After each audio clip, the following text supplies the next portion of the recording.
Hello everyone, welcome to my channel Khushi education. कैसे हैं आप सभी? उम्मीद करती हूँ बढ़िया होंगे। डेली बायोलॉजी क्लासेस जो है चैनल पर देख रहे होंगे। अगर आप फर्स्ट टाइम विजिट कर रहे हैं फ्रेंड्स, तो आप डिस्क्रिप्शन बॉक्स में लिंक देख सकते हैं बायोलॉजी क्लासेस की। डेली बायोलॉजी क्लासेस जो है वो सीक्वेंस में चल रही है। यूपी बोर्ड का हम 10th क्लास का सिलेबस करा रहे हैं। अब हमारी क्लासेस जो है वो कंप्लीट होने वाली है कुछ ही दिनों में। तो आज का जो चैप्टर है वो है 5, हमारा पर्यावरण, आवर इन्वायरमेंट, जिसमें हम आज का जो क्वेश्चन होगा वो 14 होगा। इससे पहले जो 13 क्वेश्चन है वो कंप्लीट हो चुके हैं। पारिस्थितिक तंत्र क्या है, पारिस्थितिक तंत्र के कितने घटक होते हैं, आज की क्लास में हम डिस्कस करेंगे। तो वीडियो को लास्ट तक जरूर देखिएगा। तो चलिए स्टार्ट कर लेते हैं। पारिस्थितिक तंत्र, इसकी डेफिनेशन बताएंगे। इकोसिस्टम, स्थल मंडल, जलमंडल तथा वायुमंडल का वह क्षेत्र जिस पर जीवधारी रहते हैं। यानी कि स्थल पर भी जीव रहते हैं, जैसे कि मनुष्य, पेड़ पौधे, अन्य जीव जंतु जो होते हैं वो स्थल पर रहते हैं। जल में भी रहते हैं जो जलीय जीव होंगे, वायु में भी रहते हैं पक्षी होंगे। ये सभी को अगर हम कंबाइन करेंगे तो वो क्या कहलाएगा? जैव मंडल कहलाते हैं, यानी जैव मंडल कहते हैं। अब आगे देखते हैं। जैव घटक वह वातावरण की अंतःक्रिया से, वातावरण की अंतःक्रिया से यानी कि सभी जीवों पर वातावरण का प्रभाव पड़ता है, उसी तंत्र को हम क्या कहते हैं? पारिस्थितिक तंत्र कहते हैं। इन सभी को, जब हमारे ये सभी जो जीव होते हैं जिसके अंतर्गत आते हैं वो पारिस्थितिक तंत्र यानी कि इकोसिस्टम के अंतर्गत आते हैं। आई होप डेफिनेशन आप समझ पाए होंगे। अब देख लेते हैं पारिस्थितिक तंत्र के घटक, जो कि क्वेश्चन में पूछा गया है। पारिस्थितिक तंत्र के मुख्य 2 घटक होते हैं। कितने घटक होते हैं? 2 घटक होते हैं, जैविक घटक, अजैविक घटक। जैविक घटक को क्या कहते हैं?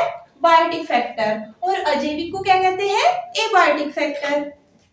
अब सबसे पहले देखेंगे जैविक घटक यानी कि बायोटिक फैक्टर को देखेंगे। जैविक घटक क्या होते हैं?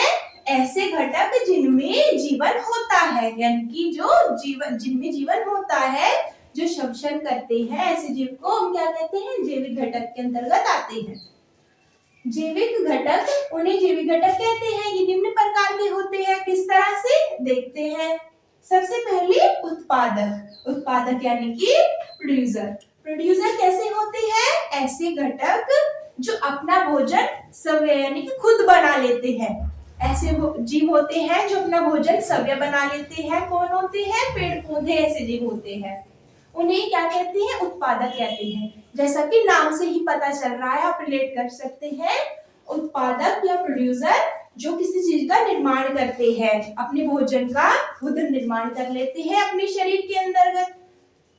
इन्हें हम स्वपोषी भी कहते हैं। स्वपोषी, स्वयं पोषण करने वाले। अगर आपने हमारी क्लास देखी होगी तो हमने जो प्रकाश संश्लेषण की क्रिया है उसमें आपको बताया था स्वपोषी। I hope. अब देखते हैं, ये सूर्य के प्रकाश से, यानी कि जो स्वपोषी होते हैं वे अपने भोजन किस प्रकार से बनाते हैं वो हम देखेंगे। ये सूर्य के प्रकाश व क्लोरोफिल की उपस्थिति में, क्लोरोफिल क्या है?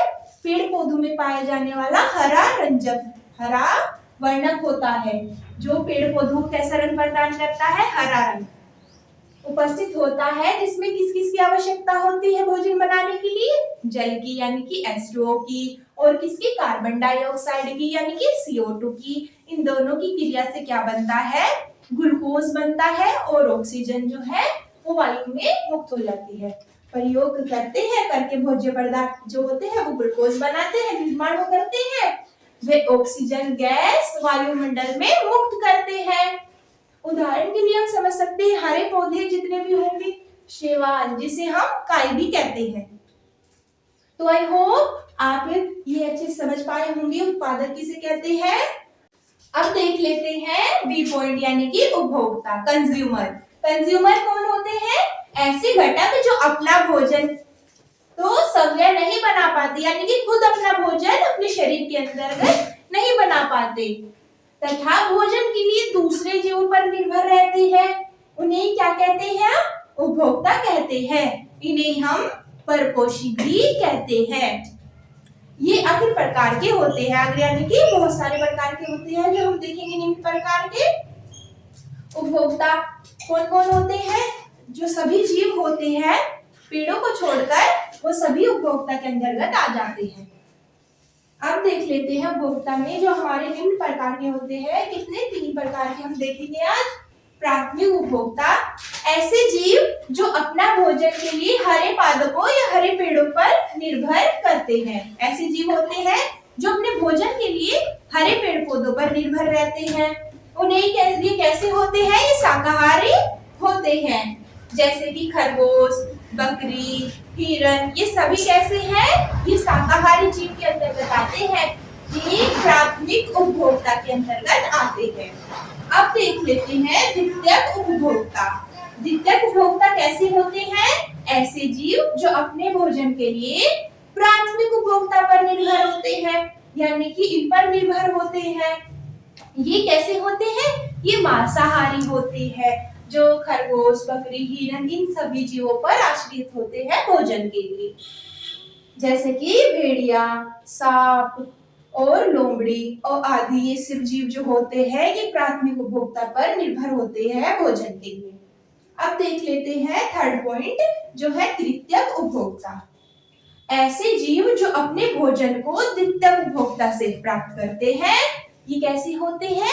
ये सर्वाहारी जीव होते हैं, जैसे कि मनुष्य, गिलहरी, बिल्ली आदि। ये सभी कैसे जीव होते हैं? सर्वाहारी वे जीव होते हैं फ्रेंड्स, जो कैसे होते हैं? जो शाकाहारी भी होते हैं, जो मांसाहारी भी होते हैं। इन दोनों को ही मिलाकर कैसे बन जाते हैं? सर्वाहारी जीव होते हैं, जो मांस ये सब भी खाते हैं और जो पेड़ पौधों पर आश्रित रहते हैं भोजन के लिए। तो इन्हें कैसे कहते हैं? सर्वाहारी जीव कहते हैं, जो तृतीय उपभोक्ता पर आते हैं। आप रिलेट कर पा रहे होंगे, ये उपभोक्ता का जो एक पिरामिड की तरह है, एक दूसरे पर निर्भर करते हैं भोजन के लिए। अब देख लेते हैं लास्ट पॉइंट में देखेंगे हमारा यहाँ पर अपघटक। अपघटक यानी कि डिकम्पोजर। डिकम्पोजर कैसे होते हैं? ये सूक्ष्म जीव होते हैं। सूक्ष्म जीव यानी कि जिन्हें हम अपनी आंखों से नहीं देख सकते, माइक्रोस्कोप की आवश्यकता होती है देखने के लिए। जो मृत जीव यानी कि मरे हुए पेड़ पौधे, जैसे जो भी खराब पेड़ पौधे हो जाते हैं, सड़े गले, या फिर अन्य जंतु हो जाते हैं खराब, मर जाते हैं, जो उपस्थित जीवों में उपस्थित जटिल कार्बनिक पदार्थ को किसमें तोड़ देते हैं? सरल कार्बनिक पदार्थ में अपघटित कर देते हैं। अगर मैं आपको एग्जांपल के थ्रू समझाऊं फ्रेंड्स, तो हम देख सकते हैं रोड पर किसी भी डॉग या कैट का एक्सीडेंट हो जाता है, जिससे वो मर जाता है, वहीं पर सड़ गल जाता है, जिसमें क्या होते हैं? वो बैक्टीरिया जो होते हैं वो उसको खाकर पचा देते हैं, वो कुछ दिनों बाद वहां से खत्म हो जाता है। तो ये हो गए हमारे कैसे? अपघटक, डिकम्पोजर आएंगे ये सब। अब देख लेते हैं जैविक घटक। आई होप आप जैविक घटक तो समझ पाए होंगे। अजैविक घटक को देखेंगे अब। अजैविक घटक यानी कि एबायोटिक फैक्टर, ऐसे घटक जिनमें जीवन नहीं होता, ये इनके अपोजिट होंगे, उनमें जीवन था, इनमें नहीं है, जो निम्न प्रकार के होते हैं। देखते हैं भौतिक घटक कौन कौन से? वायु, जल, मृदा यानी कि मिट्टी, प्रकाश, ये सभी कैसे होंगे? हमारे भौतिक घटक होंगे, जिनमें कोई जीवन नहीं होता। नेक्स्ट देख लेते हैं कार्बनिक पदार्थ। कार्बनिक पदार्थ जिनमें कार्बन पाया जाएगा, जैसे कि प्रोटीन, कार्बोहाइड्रेट्स, लिपिड आदि, ये सब कार्बनिक पदार्थ के अंतर्गत आते हैं। अब देख लेते हैं अकार्बनिक पदार्थ, जैसे कि कुछ गैसेस, जैसे कार्बन, हाइड्रोजन, नाइट्रोजन, ऑक्सीजन, ये सभी कैसी है? ये किसके अंतर्गत आती है? अकार्बनिक के अंतर्गत आती है। तो आई होप आप जो ये टॉपिक है आज का अच्छे से रिलेट कर पाए होंगे, अच्छे से क्लियर हो गया होगा आपके। अगर आपको कोई भी डाउट रहता है फ्रेंड्स, तो आप मुझसे कमेंट बॉक्स में पूछ सकते हैं। अगर आपका कोई भी डाउट रहता है उसका क्लियर मैं करूंगी कमेंट बॉक्स में। जब तक के लिए take care, bye bye friends, मिलते हैं नेक्स्ट वीडियो में। Thank you for watching.